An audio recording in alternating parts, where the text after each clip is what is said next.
할렐루야, 주님을 찬양합니다.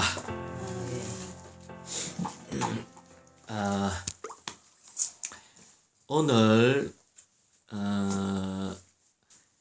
마태복음 26장 37절부터 제가 37절을 먼저 한번 읽어보겠습니다. 26장 37절요. 베드로와 세베대의 두 아들을 데리고 가시어 슬퍼하시고 깊이 고민하시며 주님께서 이 마지막에 제자들을 데리고 이 기도하러 가셨어요. 그런데 기도하실 때 우리 주님께서 슬퍼하셨대요. 그러고 깊이 고민하셨대요. 이 고민한다는 말은 주님이 괴로워서 속에 속태움이 있다는 걸 얘기하거든요. 자, 여기에 37절에 보면 슬퍼하셨다.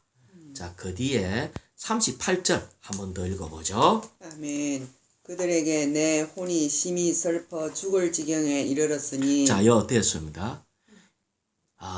제자들한테 얘기를 했어요.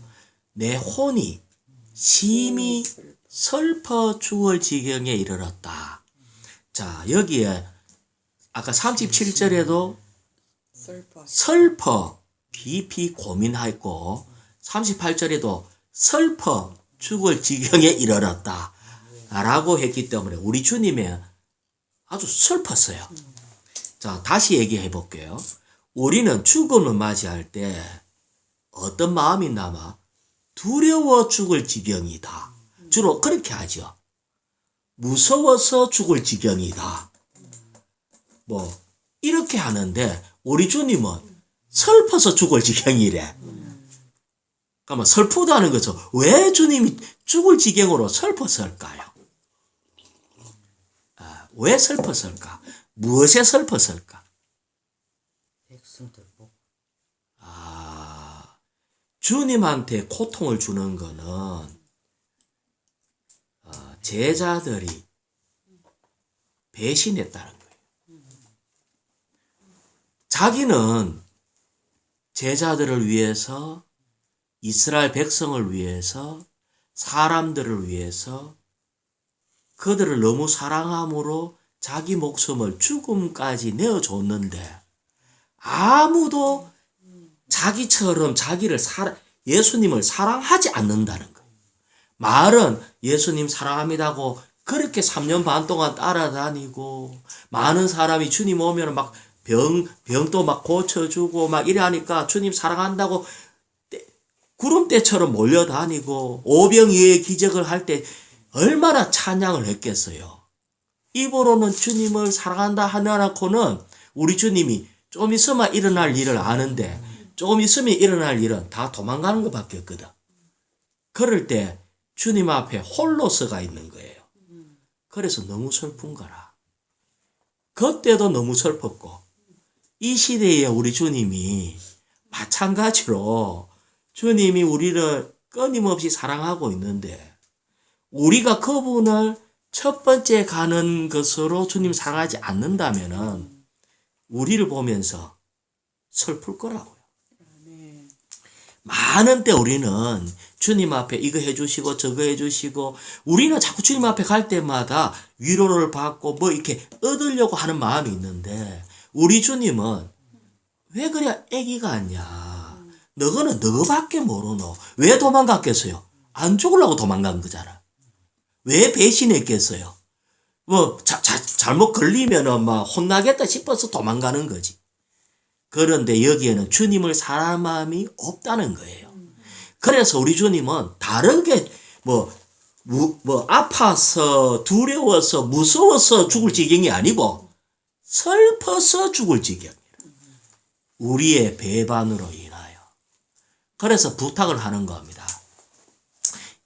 자매 계속 읽어보세요. 아멘. 여기 머물러 나와 함께 깨어있도록 하십시오 라고 하시고는 제발 깨어 있어라. 이렇게 하고 했어요. 왜냐하면은 깨어 있어라는 말은 주님의 심정을 알아주는 사람이 없다는 거예요. 아무도 내 마음 알아주는 사람 없고, 자기는 예수님은 슬퍼서 죽을 지경인데 그 뒤에 계속 자고 있었잖아요. 그것은 자기들은 편안하니까 자는 겁니다. 주님하고 똑같은 마음이 한 명도 없어. 다 자고 있어요. 그래서 슬픈 거예요. 그래서 슬퍼. 그래서 그 다음에 이제 39절에 보면 이 잔을 나에게서 지나가게 해주십시오. 죽음의 잔, 저주의 잔을 주님이 마셔야 된다는 걸 알죠. 내 뜻대로 마시고 아버지 뜻대로 하십시오 할 때에 이건 역시 그분은 정말 피하고 싶은 십자가의 길인데 주님의 아버지의 뜻이라면 나는 이 길을 가겠습니다. 어린 양이 그냥 가는 것이 아니라 우리 주님은 십자가의 길을 가시기 때문에 우리가 주님을 위해 계속 따라간다면은 결국은 우리는 십자가의 길로 가게 됩니다. 그래서 계시록 14장 4절 한번 찾아보시고 제가 읽어볼게요. 그들은 여자들로 더럽힌 적이 없는 순결한 이들입니다. 그들은 어린 양께서 어디로 가시든지 그분을 따라가는 사람들이며 여기에 어린 양께서 어디로 가시든지라고 했기 때문에 좋은 길, 편한 길만 가는 게 아니고 어떨 때는 환경 가운데 고난의 길, 사망의 꼴짜기로도 가는 예상하지 못한 길을 가는 거예요. 그래서 같이 한번 선포하지. 어린 양부터. 어린 양께서 어디로 가시든지 그분을 따라가는 사람들이며 하나님과 어린 양께 첫 열매로 드려지도록 사람들 가운데서 사온 이들입니다. 자, 우리는 사람들 가운데서 주님이 우리를 샀어요. 네, 주님의 피로 우리를 샀어요. 그래서 우리에게는 자유함이 없어요. 좋을 때만 따라다닌 게 아니라 안 좋아도 허영재님 좋을 때만 주님 따라가요? 아닙니다. 안 좋을 때도 따라가. 내 컨디션이 안 좋아도 따라가야 돼. 뻔히 보기에 사망의 길이다. 뻔히 보기에 망할 수 있네 싶어도 따라가야 돼. 그러면 이기는 자가 됩니다. 그럴 때 주님이 얼마나 협조하겠어요. 참 쉽지는 않을 것 같네요. 망하는 게 눈에 보이는데도 따라간다는 거. 그러니까 우리 주님은 망한 줄 알면서도 아버지 뜻대로 해가 갔잖아. 그렇잖아. 그러니까 주님이니까 그렇게 했죠. 우리는 쉽지 않을 것 같아요. 우리는 이거는 우리는 쉽지 않습니다. 우린 쉽지 않아요. 그래서 40절요. 그리고 제자들에게 오셔서 그들이 자고 있는 것을 보시고 베드로에게 이렇게 여러분이 나와 함께 1시간만이라도 깨어 있을 수 없었습니까? 자, 여기에 아까 베드로가 뭐라 했나 하면 35절에 보면 이렇게 있어요. 베드로가 내가 주님과 함께 죽을지라도 결코 주님을 부인하지 않겠습니다. 라고 얘기하니까 모든 제자들도 그와 같이 말하였다. 자기들도 우리도 주님 부인 안 합니다. 뭐 어떻게 하더라도 부인 안 한다고 그랬죠? 주님과 함께 죽을지라도. 이거는 베드로의 본래 마음입니다. 사실은 이 꾸민 마음이 아니고 제자들 전부 다 저도요. 우리는 기꺼이 주님을 향해서 죽을 수 있습니다. 허영재님, 주님을 향해서 나중에 대환란 때 부인하면은 살리준다. 예수 안 믿는다고 얘기하면 살리준다. 이럴 때 죽을 수 있겠어요? 형제 너무 솔직해갖고 얼굴에 긴장감 오는 거 봐. 어떻게 말해야 되나? 자, 제자들은 말은 죽을지라도 우리는 나는 주님을 부인하지 않겠습니다. 그걸 해놔놓고 했는데 주님이 뭐라 했어요? 1시간. 1시간도 아니 땅 주문한 게 아니고 깨어있어라 했는데 1시간도 못 깨어있으면서 뭐 죽음을 거론하고 있다니. 그래서 이것은 뭘 얘기하나 하면은 우리는 안 된다. 아멘. 우리는 암만 결심하면서 주님을 위해서 죽을 수 있다. 나는 결코 부인하지 않으리라. 주 예수님. 우리 주님이 니는 1시간 자지 말고 깨어있으라 하는 것도 못 깨어있는다. 이거를 얘기를 해요. 그래서 다시 얘기하면은 베드로의 실패를 자세하게 기록을 했어요. 이 말은 우리가 베드로입니다. 아시겠죠? 베드로는 구원받은 모든 사람이 베드로입니다. 바요나 시모나 내가 복이 있도다 이랬는데 그 이름을 바꿔가 베드로가 됐거든. 주님을 영접하며 베드로라는 말은 작은 돌이라는 뜻인데 우리가 흙에서 주님을 영접함으로 돌로 바뀌었어. 우리는 다 구원받은 베드로라. 베드로가 이렇게 철저하게 부인했다는 말은 우리도 털없이 부인한다. 이거를 얘기하는 겁니다. 자, 41절요. 유혹에 빠지지 않도록 깨어서 기도하십시오. 자, 여기까지만 봐요. 아니, 잠자는 거하고 유혹하고 무슨 상관이 있어? 아니, 내가 말을 할 것 같으면, 야, 내가 깨어있으라 할 때 깨어있을 수 있도록, 그래, 너무 피곤하게 하지 말고, 적당히 해갖고, 깨어있어야 될 때 깨어있어라. 그러고, 깨어있기 위해서 기도해라. 뭐, 이렇게 할 건데, 유혹에 빠지지 않도록 깨어있으래요. 그러면, 유혹하고, 깨어있는 거하고 관계가 있다는 거예요. 그래서 주님이 일부러 우리한테 유혹을 얘기했어. 그러면 다시 말하면 자는 거는 유혹에 빠져서 잠드는 거예요. 이해는 하겠죠? 아니 깨어있어라 했는데 깨어있지 않고 잤다고. 그러니까 주님이 너 유혹에 빠지지 마라. 이래 한 거는 유혹에 빠졌기 때문에 자는 거예요. 이게 영적인 의미가 있는 거예요. 자, 그러면 유혹이 도대체 뭐가 유혹이에요? 유혹. 자, 내가 유혹에 빠졌다고 할 때에 어떤 게 유혹일까? 자, 생각을 해봐요. 내가 다단계에 들어갔는데 다단계에서 나를 유혹한대. 이거 하면은 벼락부자 됩니다.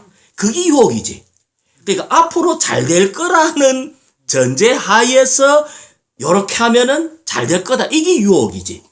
앞으로 망할 거다는 거는 유혹이 아닙니다. 앞으로 가다가 고생 바가지가 될 거다. 이건 유혹이 아니라 5번만 고생하면은 다음에 너무나 앞날이 창창해지고 좋아질 거라는 것이 유혹이죠. 그러면은 다시 말하면은 우리는 유혹에 빠지면은 어떤 느낌이 있냐면은 나는 앞으로 벼락부자 될 거야. 내가 조금만 더 하면은 행복해질 거야. 라고 생각하는 것이 앞으로가 희망적으로 보이는 것이 유혹입니다. 로또 사는 것도 유혹이네요. 그렇죠. 그게 다 유혹이지. 유혹이지. 자, 그런데 다르게 얘기해 볼게요.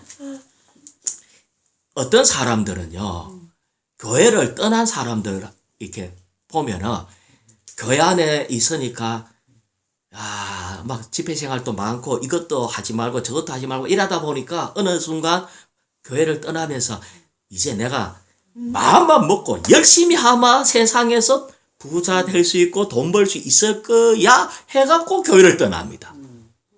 유혹 때문에 떠나지 교회 떠나면은 실패하고 가난해질 거야 생각하고 떠나는 사람 아무도 없어.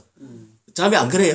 떠나는 사람은 이제 교회를 떠나갖고 내가 뭐든지 열심히 하면은 될 거야 해갖고 떠난다고.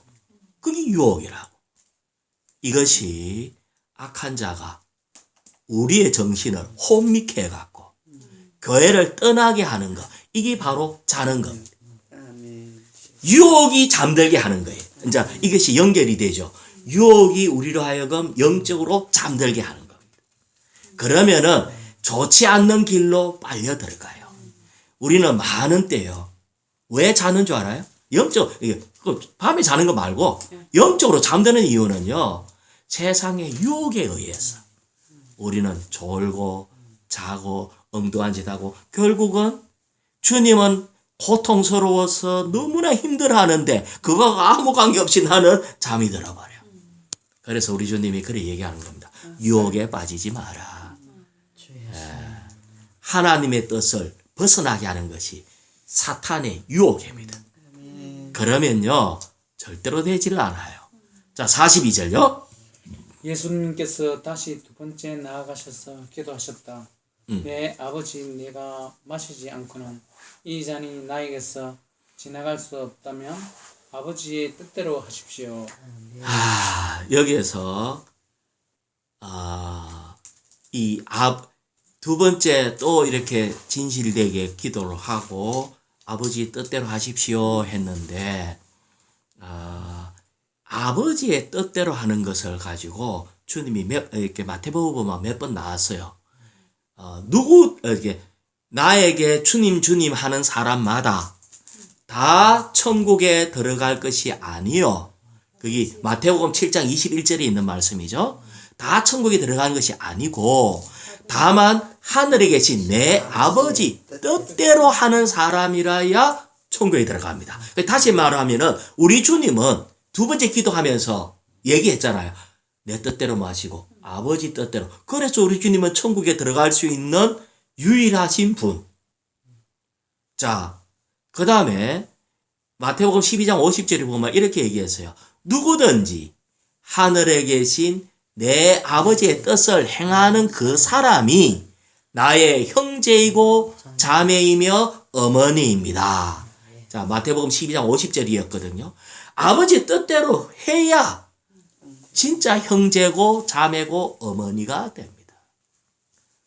그러니까 여기에 보면 지금 두 종류의 사람이 있어요. 한 면에는 우리 주님은 죽을 것 같은 고통이 있는 이 상황에서도 아버지의 뜻을 행함으로 성공하신 분, 천국에 들어갈 수 있고 승리하신 분 예수 그리스도가 계시고, 한 사람은 베드로는 자기는 열심히 뭔가 하는 것 같은데 그는 철저하게 실패해가지고 실패한 모습으로 나온 이 두 부류의 사람으로 딱 나누어졌어요. 자, 여기에서 문제는 우리는 베드로보다 더 낫는가의 문제죠. 베드로는 주님을 부인했다 할지라도 우리는 그들보다 더 낫는가. 자, 지금부터 조금 생각을 좀 해봐요. 과거를 약간 마태복음 앞부분부터 보면은 베드로가 가이사랴 빌립보 지방에서 뭐라고 얘기해갖고 주님 앞에 크게 칭찬받았어요. 주는 그리스도시요 살아계신 하나님의 아들입니다. 이러니까 야 바요나 시모나 내가 복이 있다. 이거를 어떻게 알았나? 이걸 가르쳐 준 것은 하늘에 계신 내 아버지의 계시로 의해서 알게 됐다는 거예요. 자, 다시 얘기해 볼게요. 베드로가 지금 나중에 실패하다가 3번 베드로가 나중에 부인하잖아요. 그러고 막 도망가는 일을 이렇게 했는데 예수님이 진짜 하나님의 아들인 것을 베드로가 분명히 알았다면은 우리가 이제 하나님의 아들인 걸 분명히 알고 있는데 그걸 알고 이때 베드로가 순교할 마음으로 나를 죽여라. 그래도 나는 주님을 안 떠난다 하고 주님을 보호하기 위해서 나를 대신 죽여라. 말이 이래갖고 칼 맞아 죽었다 하면은 얼마나 영광스러울까. 송교네. 아니 모르는 게 아니고 베드로가 예수님이 하나님의 아들인 건 알잖아요. 그러면은 얼마나 영광스러울까. 자, 베드로가 그러면은 계시로 하나님을 알았죠. 두 번째는 어떻게 알았죠? 변화산에 올라가가지고 예수님이 변화된 모습을 보고 와 사람의 몸을 싹 벗을 때에 얼굴에서 광채가 확 나면서 그때 여기가 너무 좋사오니 초막 셋을 짓고 이러면서 그가 알아서 주님이 진짜 하나님이다. 봤잖아. 첫 번째는 계시를 통해서 알았고 안 것을 두 번째는 눈으로 봤고 가라다 내려가고 또 헛소리 했잖아요. 성전세 바치는 것 때문에 그러니까 우리 주님 성전세 바칠 거다 이랬다가 주님이 야 왕이 있는데 그 왕의 아들 왕자는 세금 낼 거냐 안 낼 거냐 그 얘기 듣고는 아이고 내가 실수했다 이런 생각인데 주님이 낚시하고 온다고 낚싯대 줘갖고 낚시하고 오라 하면서 뭐라 했어요? 물고기가 첫 번째 물리는 그 고기 입을 쫙 열면은 동전 한 입이 나올 거래. 세상에 물고기가 동전을 물고 오는 물고기를 이때까지 업으로서 이런 일이 한 번도 없었는데 그걸 갖다가 주님이 어떻게 또 알아맞혀? 그런데 낚시를 하면서 자기가 실수했다는 것을 한면에는 책망했을 거야. 또 한면에는 야 그렇지만은 물고기가 동전을 물고 오는 물고기가 진짜 있겠나? 그거 있을 수 있나 없나? 이라고 있는데 딱 물어서 얼마나 기대됐겠어요. 물고기를 탁 빼갖고 입을 딱 열어보는 순간에 동전이 한 개 딱 나왔어. 그때에 진짜 하나님이네. 그래가 하나님을 체험했잖아요. 자, 계시로 알았고. 그러면은 그 베드로가 또 생전세를 바친다 할 때 우리 주님은 안 바칩니다 이렇게 말하는 게 맞네요. 그렇지. 하나님의 아들이 성전세 바칠 이유가 있나? 그렇지만 너와 나를 위해서 그들에게 시험하지 않기 위해서 그냥 네가 준다 했으니까 가갖고 해라 이래 했는 거죠. 이렇게 베드로는 충분히 예수님이 하나님의 아들인 것을 봤어요. 그 다음에 오병이어의 기적을 일으켜 갖고 그 많은 사람 먹는 거 이제 체험적으로 주님이 하나님의 아들인 걸 너무나 많은데 적용을 하고 체험을 했고 물 위로 걸어오는 것도 봤잖아. 물 위로 싹 걸어오고 막 잠잠하라 하니까 막 이 파도도 그냥 쫙 잠잠하고 그는 많은 부분에서 하나님의 아들인 것을 체험하고 봤는데 이 베드로가 도망갔잖아요. 부인하고. 이런 베드로가 부인하고 도망가는데 제자님이 가능하겠어요? 우리 제자매님은 그래도 좀 용감하시니까. 또 실패하겠지. 왜 베드로가, 이제 냉정하게 생각해서 베드로가 실패했기 때문에 우리가 이런 얘기 하고 있지만, 진짜 이렇게 분명하다면은, 왜 주님을 위해서 순교를 못할까? 왜 못할까요? 왜 도망가고, 도망가는, 계속 얘기해봐요. 여기에 보면은, 뭐라고 했나 하니까, 그 뒤에, 여기에 보면은, 56절, 한번 보죠. 56절. 아멘. 그러나 이 모든 것이 일어난 것은 신원자들의 글이 이루어지기 위한 것입니다. 라고 하시니 제자들이 모두 예수님을 버리고 달아났다. 다 버리고 도망갔어요. 그때는 예수님이 하나님이고 뭐고 싹 다 잊어버리고 도망가서 그러고 58절에 보면은 베드로는 멀찍이 떨어져서 예수님 뒤따라가갖고 혹시나 싶어갖고 그리 멀리 떨어져 숨어가지고 주님은 또 영 도망가지는 못해. 주님 어째 되는가 싶어갖고 그렇게 봤죠. 그러고 난 뒤에 주님이 이제 심판을 쭉 뭔가 하고 난 뒤에 그 다음에 베드로가 뭐라고 하나 하니까 69절. 예. 한편 베드로는 안뜰 바깥쪽에 앉아 있었는데 한 하녀가 다가와 그대도 갈릴리 사람 예수와 함께 있었어요 라고 하자 여기에 하녀 한 명이 베드로한테 당신도 갈릴리 사람 예수와 함께 있었잖아요 했는데 여기에 하녀가 누구냐는 거예요. 하녀는요 사람 취급도 못 받았어요. 그렇잖아. 옛날에 노예, 종, 하녀는 사람 취급을 못 받았어. 그런데 베드로가 그 용감했던 베드로가요 하냐 앞에서 그 사람 취급 못 받는 그런 하냐 앞에서도 거짓말했어요. 뭐라고 거짓말했죠? 70절. 베드로가 모든 사람 앞에서 부인하였다. 나는 그대가 무슨 말을 하고 있는지 모르겠어. 예, 나는 무슨 말 하고 있는지 모르겠다 했는데 그 앞에 뭐라고 했어? 베드로가 그 다음에 뭐라고 했죠? 모든 사람 앞에. 가만 아니 그 하녀 있는데 하녀한테만 살짝이 나는 네 무슨 말 하는지 모르겠다 이래 얘기 안 했다고. 모든 사람 앞에서 부인했다는 말은 어떻게 했다는 거예요? 큰 소리 그냥. 큰 소리로 말했어. 그러니까 주님도 아마 그 옆에 주님이 있었으니까 큰 소리로 부인하는 걸 주님도 들을 수 있어. 왜? 모든 사람 앞에서 부인했으니까. 베드로가 목소리가 좀 컸던 모양. 그래서 막 살짝이 아니 나 몰라요 하고 이렇게 도망간 것도 아니고 모든 사람 다 듣는 데서 했어.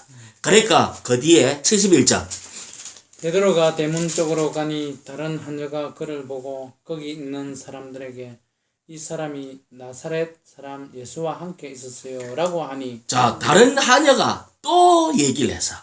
그러니까 이번에는 72절 자매님 아멘. 베드로가 맹세까지 하며 다시 부인하였다. 이번에는 맹세까지 해서 그러면 맹세까지 하면서 부인했는데 뭐라고요? 나는 그 사람을 모르오. 그러니까 나는 그 사람을 모르고는 맹세가 아니잖아. 부인이지. 그럼 맹세까지 하는 부인은 어떤 거겠어요? 나는 절대로 이 사람을 모른다. 만약에 알면은 내 손에 장을 찌지라라든지 뭐 아니 그 특별한 말이 앞에 붙어야 돼.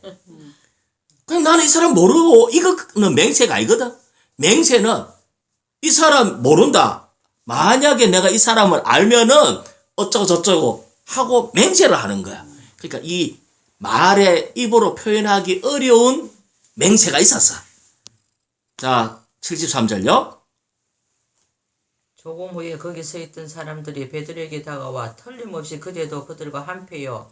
그대의 말씨에서 그렇다는 것이 드러나오. 그렇게 하니까 자, 74절요. 베드로가 저주하여 하고 맹세하면서 나는 그 사람을 모르겠어. 아까는 모든 사람 앞에 부인했고 두 번째는 맹세하면서 부인했고 이번에는 뭐라고요? 저주하고. 자, 자매님 저주하면서 어떻게 맹세하고 부인할까? 형제님, 이 도대체 그 문장은 없거든. 나는 그 사람 모르고밖에 없는데 저주하면서 그 뭐라고 했을까? 내가 저 사람 알면은 그러게.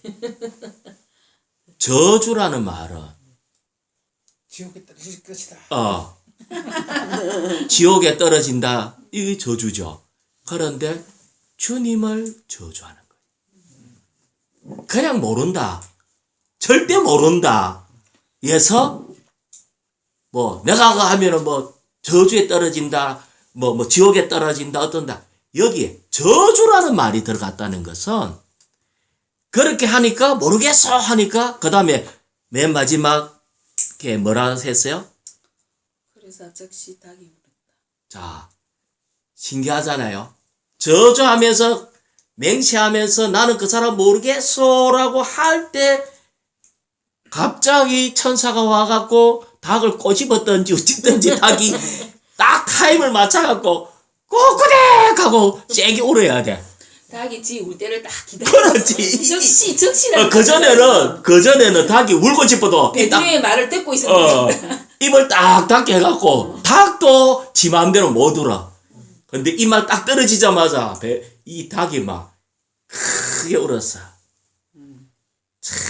이 말을 갈 때 얼마나 우리 주님은 타임을 맞춰가지고 이렇게 하시는지. 참. 그래서 우리는 우리 주위에 일어나는 모든 일이요 우연히 된 게 하나도 없어요. 성경을 이루기 위해서 아무것도 모르는 닭들까지도 동원해가지고 이 말씀을 이루어요. 자, 75절요. 베드로는 예수님께서 닭 울기 전에 그대가 3번 나를 부인할 것입니다 라고 하신 말씀이 기억나서 밖으로 나가 슬피 울었다. 이제 슬피 울면서 이제 회개를 하는 거예요.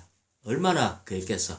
자, 그런데 자, 생각을 해봐요. 아까 얘기한 것처럼 베드로 같은 경우에 그렇게 이상을 보고 확인하고 체험하고 3년 반 동안 다니면서 너무나 분명하게 알고 있었는데 왜 이렇게 3번이나 나중에는 저주하면서 맹세하고 부인까지 해야 되냐는 거예요. 이 베드로가 우리라는 거예요. 그러니까 우리는 좀 낫냐? 우리는 결코 베드로보다 나을 수가 없어. 자, 다시 해봐요. 우리는 하나님의 경륜이 뭔지를 알아요. 우리 하나님의 뜻이 뭔지를 알아요. 주님이 어떤 분인지를 알고 어떻게 돌아간다는 것도 알아요. 안다고 좋은 결과로 끝나지 않아요. 베드로만큼 우리가 알겠어요? 그런데도 이렇게 실패하고 넘어지는데 우리가 좀 지식적으로 나 교회 생활을 몇십 년 해가지고 하나님의 뜻, 하나님의 경륜 이거 다 알고 그렇게 나는 아무 문제가 없다. 천만에.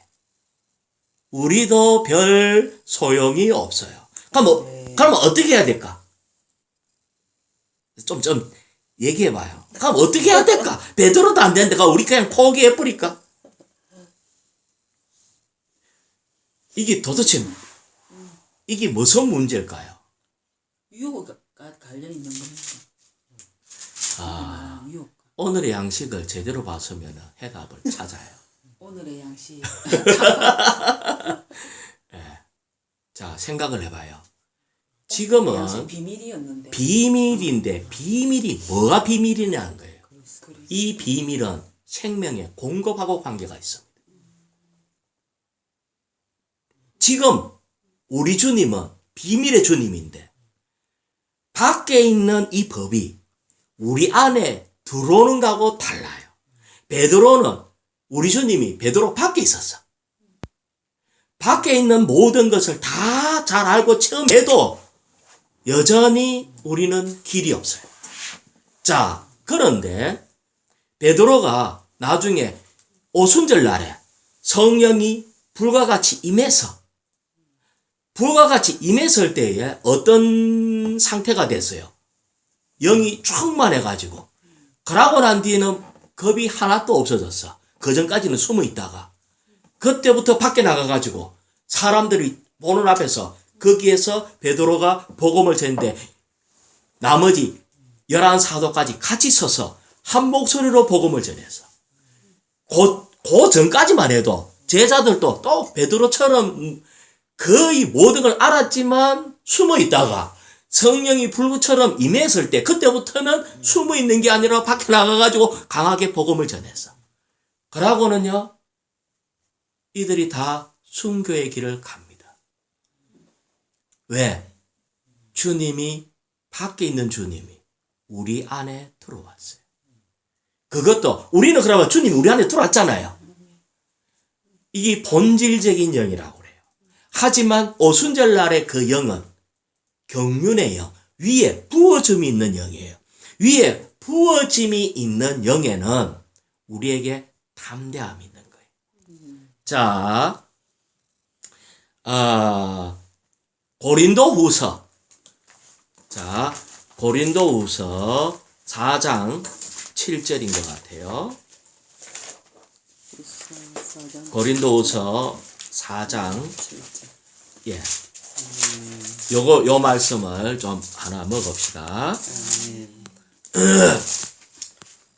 그러나 우리는 이 보배를 질그릇 속에 담고 있습니다. 이것은 그 탁월한 능력이 하나님께 속한 것이며 우리에게서 나오는 것이 아니라는 것을 나타내시려는 것입니다. 그러나 우리는 이 보배를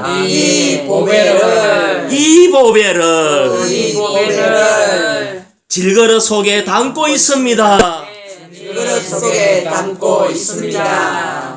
이것은 이것은 그 탁월한 능력이 아멘. 탁월한 능력이 그 탁월한 능력이 그 탁월한 능력이 능력이 하나님께 속한 것이며 하나님께 속한 것이며 우리에게서 나온 것이 아니라는 것을 우리에게서 나오는 것이 아니라는 것을 나타내시려는 것입니다. 아멘. 나타내시려는 것입니다. 여기에 보면은 질그릇은 우리가 질그릇이고 아멘. 이 보배는 그리스도를 얘기합니다. 아멘. 그런데 주님이 우리 안에 그 영으로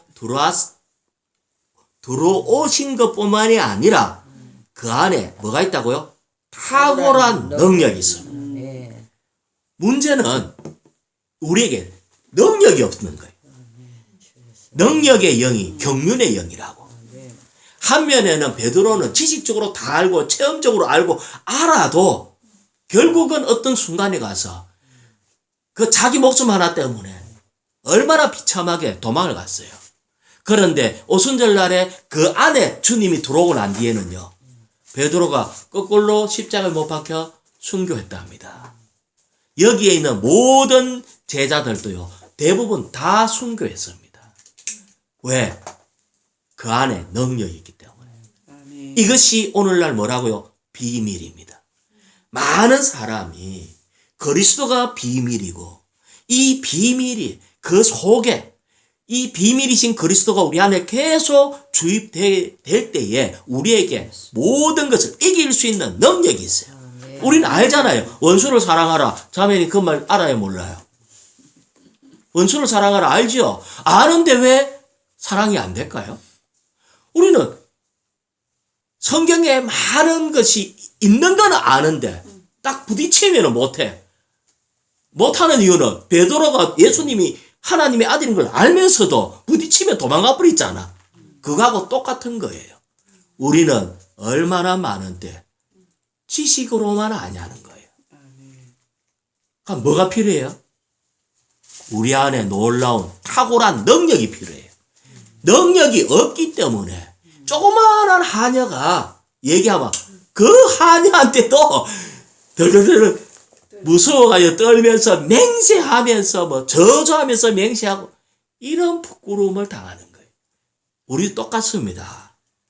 교회 생활을 10몇 년, 20몇 년, 30몇 년, 40년 했는데 어떨 때 얼마나 부끄러운지 몰라. 그 왜 그럴까요?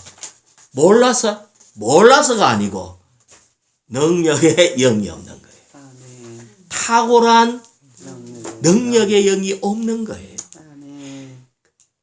왜 없냐? 우리가 아침, 저녁, 매 시간에 주님을 계속 호흡하고 누리고 먹고 우리 영 안에 그분의 영이 계속 침투되고 이 타이어에 바람 들어가는 것처럼 빵빵하게 하면은요, 안 될 게 없어요. 왜 우리가 자꾸 실패하냐 하면은 이 바람이 빠져가 그런 거예요. 그래서 바람을 3번만 여보죠. 주 이름을 3번만 불러봅시다. 아멘. 오, 주 예수님. 오, 주 예수님. 오, 주 예수님. 아멘. 아멘. 자, 이렇게. 자, 다시 26장 26절요. 46절요. 자, 26장. 아까 45절에 잠깐 여러분이 아직도 자며 아직도 쉬고 있습니까? 보십시오. 때가 가까이 왔습니다. 사람의 아들이 죄인들의 손에 넘어가게 되었습니다. 자, 여기에 볼 때 제가 이제 조금 전에 얘기한 거는 절대적으로 하나님의 왕국을 위할 수 있는 생명이 있고 또 완전히 행할 수 없는 생명 2가지가 대조되는데 우리의 천년적인 출생에 의한 천년적인 생명은 하나님의 왕국을 이룰 수 없다.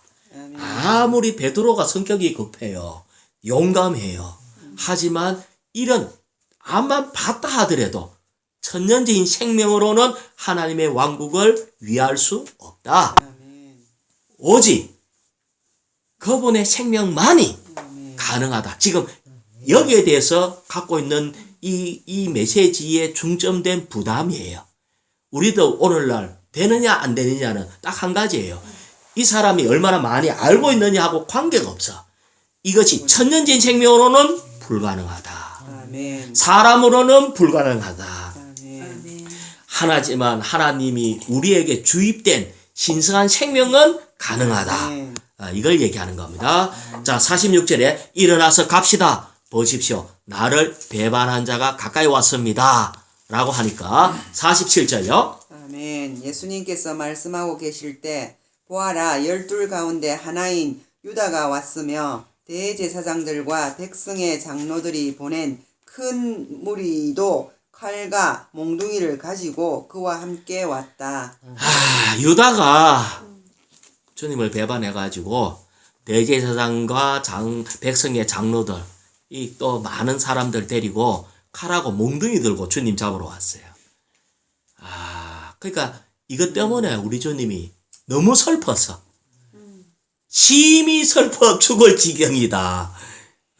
얼마나 인간적으로 3년 반 동안 얼마나 그들을 품어주고 가르치고 얼마나 사랑 안만 줘도 안 되는 유다도 있는데 하지만 우리 주님은 이것이 너무 마음이 아프다는 거예요.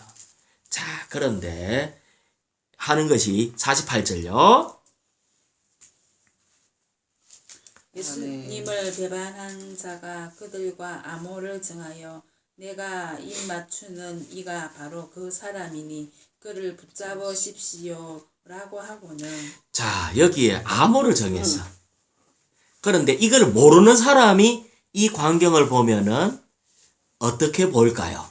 내가 입 맞추는 그이가 바로 그 사람이다 했는데 이걸 전혀 모르는 사람이 보면은 유다가 어떻게 하는 것처럼 보일까요? 이야, 참 예의 바르게 인사하네. 이야, 주님 참 사랑하는가 봐. 절칠한 뭔가가 있네. 이게 사탄의 술수다. 아시겠죠? 사탄이 어떨 때는 교회를 위하는 척하고 주님을 위하는 척하고 남들이 보기에는 끔찍이 뭐 하는 것 같은데 그것이 결국 암호고 잡기 위해서 하는 거예요. 49절요. 곧 예수님께서 다가와서 랍비님 안녕하십니까 라고 하며 다정하게 입맞추니 이게 사탄의 속임과 위선이에요. 그래서 우리는 그런 걸 보고 우리는 사람을 모든 걸 판단할 수가 없어요. 얼마든지 다정하게 사탄에게 이용되는 사람도 다정하게 입맞출 수가 있어. 주님을 뜨겁게 사랑하는 것처럼 보일 수도 있어. 하지만 주님을 속일 수는 없죠. 아멘.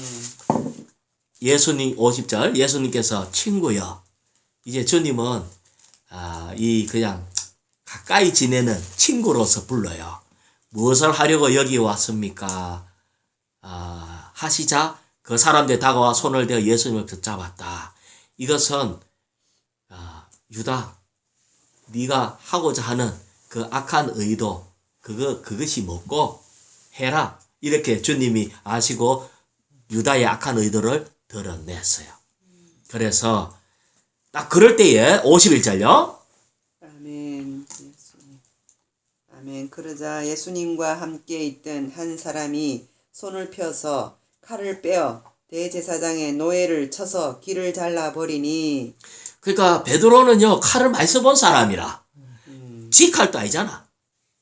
자기 칼 아니거든. 어쨌든 한 사람이 여기에는 베드로입니다. 요한복음 18장 10절에 보면은 이거는 베드로로 나와요. 베드로가 배가 칼 빼가지고 대제사장의 노예를 귀만 딱 잘랐어.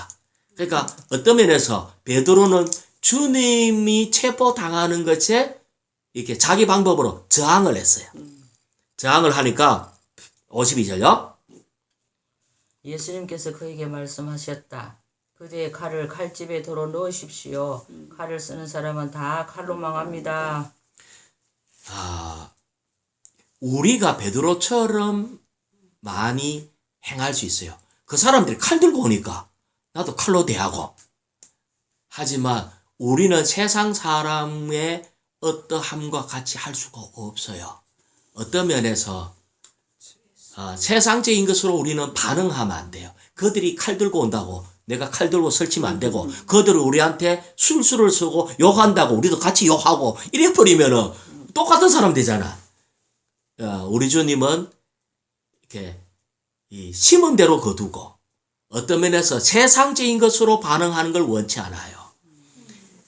칼 몽둥이들을 공격한다고 우리가 그와 같이 할 수는 없어요. 그래서 주 예수님, 그 다음에 53절요. 그대는 내가 지금 즉시 12군단도 넘는 천사들을 보내주시도록 내 아버지께 요청할 수 없는 줄 아십니까? 주님이 하신 말씀이, 네 칼 들고 네 똑같이 하는데 내가 힘이 없어서, 길이 없고 방법이 없어서 잡혀가는 게 아니다. 여기 보면 12군단이라 했거든요. 그러면 우리는 자매님들 여기 이게 군대 행정을 잘 몰라서 그런데 여단이 있거든요. 군대 가면 여단은 한 2,000명 정도 돼요. 사단은 한 10,000명 정도 되는 게 사단이에요. 사단 위에 있는 게 군단이에요. 그러니까 군단은 40,000명에서 한 60,000명 돼요. 40,000명에서 60,000명인데 12군단이니까. 예? 예. 12군단이니까 약 한 6, 70만 명 정도 천사들만 해도 얼마든지 바로 요청해서 완전히 갈 수 있는 능력은 충분히 돼요. 그런데 사실은 천사 한 사람만 해도 이 모든 것을 해결할 수도 있고, 근데 우리 주님은 우리는 자꾸 인간적인 방법으로 칼 들고 막 같이 칼 빼가고 싸우고 기 자르고 잘하는 것 같은데, 우리는 하나님을 몰라서 그러는 거예요. 하나님한테 그런 능력이 없어서 그런 게 아니고, 이것은 뭐 하기 위해서다? 54절을 위해서.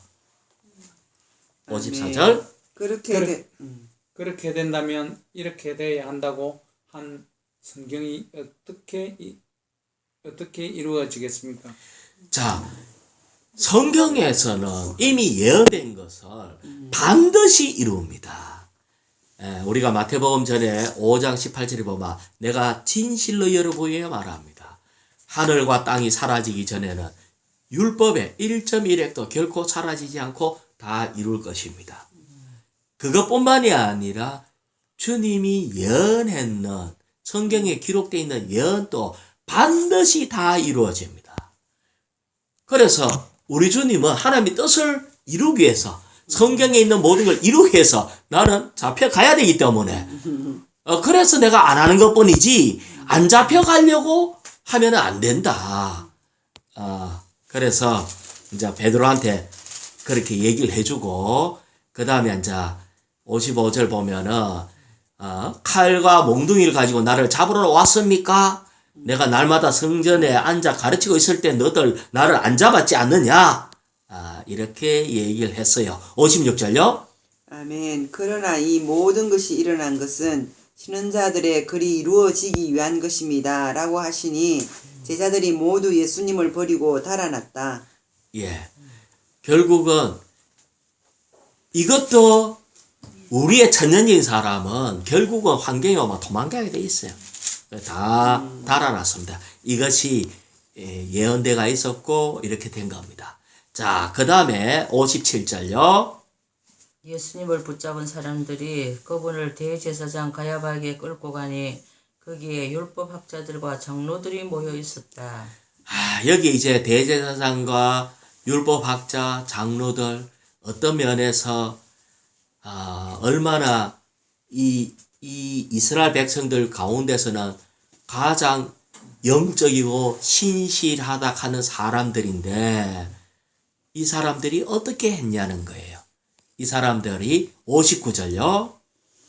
대제사장들과 온 공회가 예수님을 죽이려고 그분을 고소할 거짓 증거를 찾고 있었고. 이들은 제대로 주님을 점검하려고 하는 것보다 죽이려고, 초점이 하나 죽이려고 거짓 증거를 찾고 있었어요. 그래서 그들은 다른 말로 하면 일편단심 예수를 죽이자. 예, 아주 그냥 예수님은 하나님을 잘 섬기는 것 같은 사람들이 예수님을 죽이려고 하니까 참 비밀이죠. 왜냐하면 성육신 대신 오신 그분이 하나님의 아들이라는 것을 모든 사람은 몰랐어. 알 수가 없어요. 거기 비밀입니다. 자, 뿐만 아니라 지금 이 시대도 마찬가지예요. 지금 이 시대에도 대한란 마지막 때에도 거의 같은 현상이 생겨요. 계시록 17장 4절 한번 찾아볼래요? 계시록 17장 4절.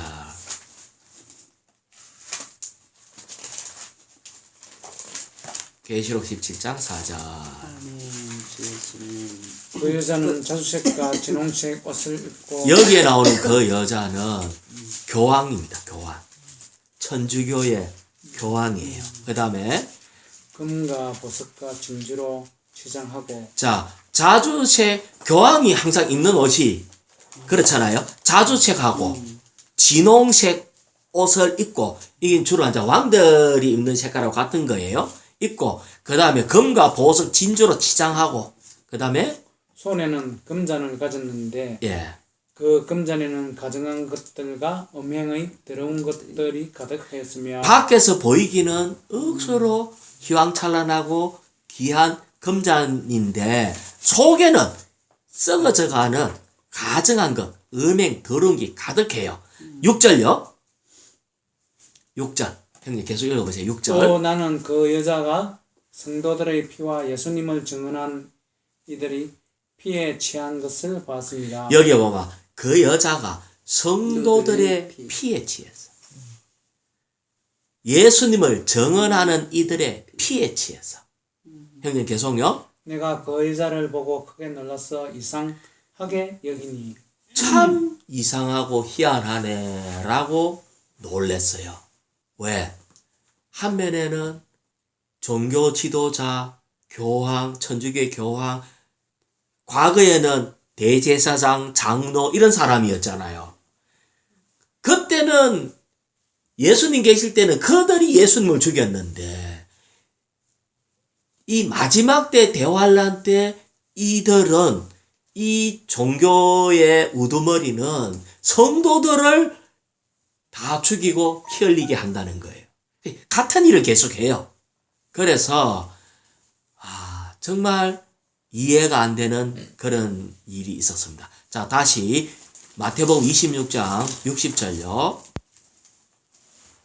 아멘. 주 예수님. 많은 거짓 증인이 나왔으나 그 증거를 찾아내지 못하였다. 그 후에 두 사람이 와서 예, 그 두 사람이 와가지고 61절에 이 사람이 내가 하나님의 성전을 헐고 3일 만에 건축할 수 있습니다라고 말하였다라고 거짓 증거했어요. 여기 거짓말이에요. 왜 거짓말이냐 하면은 요한복음 2장 19절에 이렇게 했어요. 여러분이 이 성전을 허십시오 라고 얘기했거든, 주님이. 그러니까 다시 얘기하면 주님은 여러분이 이 성전을 허십시오, 내가 사흘 만에 다시 짓겠다 라고 했지 예수님이 성전을 헌다고 얘기 안 했거든. 아시겠죠? 왜? 성전은 주님 자신인데 주님이 주님 자신을 헐어요? 그럼 자살이지. 그런 게 아니라고. 그러니까 이것은 이 거짓 증거는 이 주어가 바뀌어버렸어. 사실은 이 대제사장과 장로들과 이런 사람들이 결국은 예수님을 죽였기 때문에 성전을 헐어버린 거예요. 그런데 이들이 거짓 증거를 해가지고 당신이 하나님의 성전 헌다 안 그랬나? 3일 만에 짓는다 안 했나? 그러니까 결국은 말은 꼭 보면 맞는 것 같은데 누가 헐었는가는 완전히 반대지.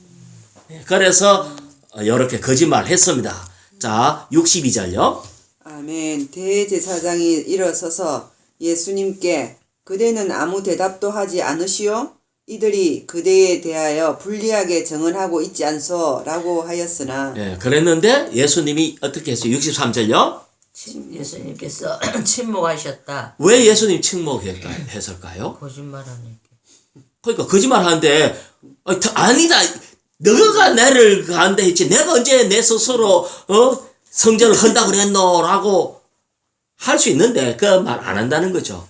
왜? 침묵 안 하면 십자가에 못 달리잖아. 아시겠어요? 아니 예수님 스스로가 변명을 해버리고 이러쿵저러쿵 바로 얘기해보면 십자가에 안 달릴 수 있잖아. 그래서 입국 다물고 묵비권을 행사했어요. 왜? 죽으려고. 돌아가시려고. 아시겠죠? 이것은 그분은 반드시 이걸 이루어야 되기 때문에 우리는 억울하냐 아니냐 진짜냐 가짜냐의 그게 아니고 아멘. 하나님의 뜻을 이루는 데 있어서 내가 반드시 사랑하는 이 자녀들을 위해서 내가 죽어야 된다. 그래가 죽기 위해서 묵비권을 행사한 겁니다. 자, 그 다음에요. 그러자 대제사장이 내가 그대에게 명령하오.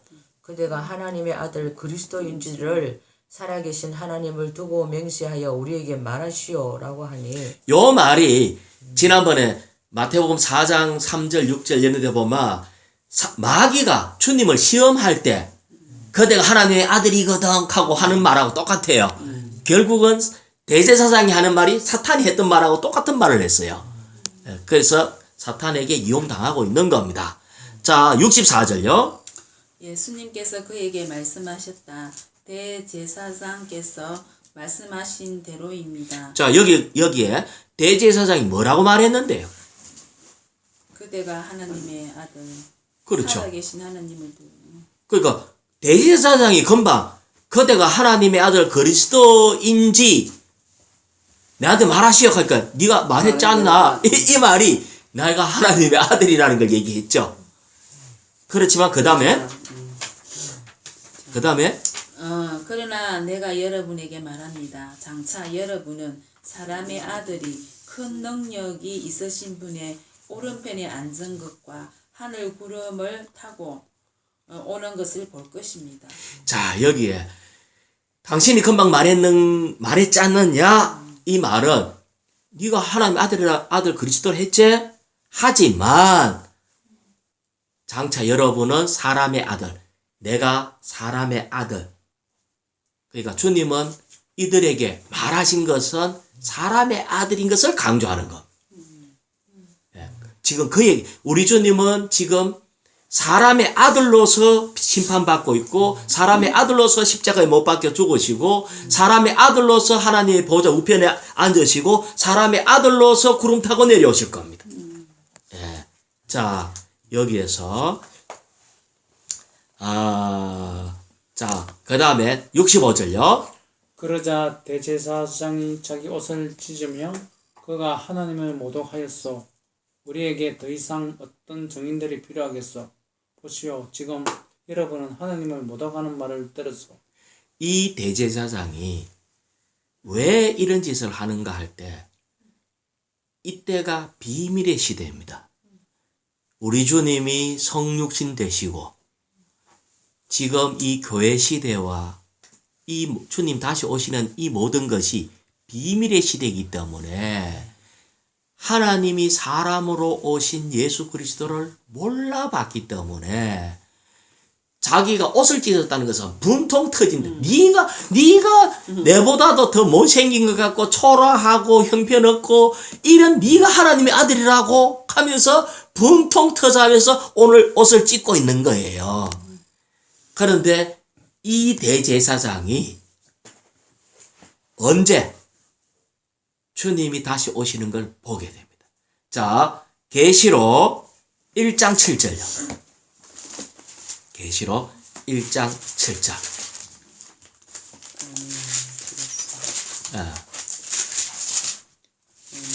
예. 보십시오. 그분께서 구름을 타시고 오십니다. 조금 전에 주님이 얘기한 거를 그대로 얘기하잖아요. 타고 오십니다. 그 다음에 모든 눈이 그분을 볼 것이고 여기에 있는 모든 눈이요. 대제사장도 주님이 다시 오시는 걸 봅니다. 왠 줄 알아요? 이때는 죽었던 사람이 지금 이때 대제사장은 다 죽었는데 지금 세월전에 죽었잖아요. 그런데 다시 다 부활해요. 그렇죠. 부활하고 나서네요. 부활하고 난 뒤에 자기를 봅니다. 예수님이 오는 걸 봅니다. 그 다음에 그분을 찌른 사람들도 볼 것이며 참으로 옆구리 찌른 사람도 보고 그 땅의 모든 지파가 그분 때문에 가슴을 치며 통곡할 것입니다. 반드시 그러할 것입니다. 반드시 가슴을 치며 통곡합니다. 왜? 아니 지금 대제사장이 자기는 당신이 하나님의 아들이라고 알고 웃었네. 이런 속 터지는 일이 어디 있을까 하고 막 자기 옷을 막 찢으면서 막 성질을 부렸는데 어느 날 주님이 구름 타고 오시는 걸 딱 보고는요. 내가 옛날에 죽이려고 했던 그 나사렛 예수가 바로 지금 진짜 하나님의 아들이었네. 그거를 보기 때문에요. 얼마나 후회되겠어요. 가슴을 치며 후회합니다. 베드로도 만약에 부인하고 코로나 끝나서만 가슴을 치며 후회할 건데 그래도 나중에 베드로가 순교를 했기 때문에 좋은 결과가 있었어요. 어떤 면에서 우리가 천년적인 사람으로서의 사는 이 모든 것이 가슴을 치며 후회하는 일이 있을 수 있습니다.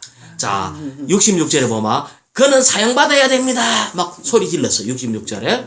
67절에 뭐라고 했어요? 그분의 얼굴에 침을 뱉으며 주먹으로 그분을 주먹으로 치고 또 다른 사람은 손바닥으로 때리며 자, 누가 누구를 때리는 거예요? 이 죄인이 하나님을 이 조그만한 피조물이 하나님을 얼굴에 침 뱉고요. 얼굴에 침 뱉으면요. 또 주먹으로 때리고요. 손바닥으로 때리고요. 얼마나 수치스럽습니까? 창조주가 피조물한테 뺨만 맞는 것도 아니고 침까지 뱉었으니까 내 같았으면은 그걸 참을 수 있었겠어요? 최자매니 참을 수 있었겠어요? 벌을 내리치기. 바로 성질나고 그렇지만 그분은 진짜 그때 그것만 생각하면은 성질나갖고 그거 참을 수가 없는데 내가 죽지 않으면 어떻게 구원을 할 수 있으랴. 그래서 수치와 모욕을 다 받으시고 십자가로 갔습니다. 68절에 보면 그리스도야 알아맞혀봐라. 너 때린 사람 누구냐. 참말로 이렇게 해갖고 우리 주님은 참 창조주이면서 그 하나님의 이런 길을 가셨습니다. 아멘.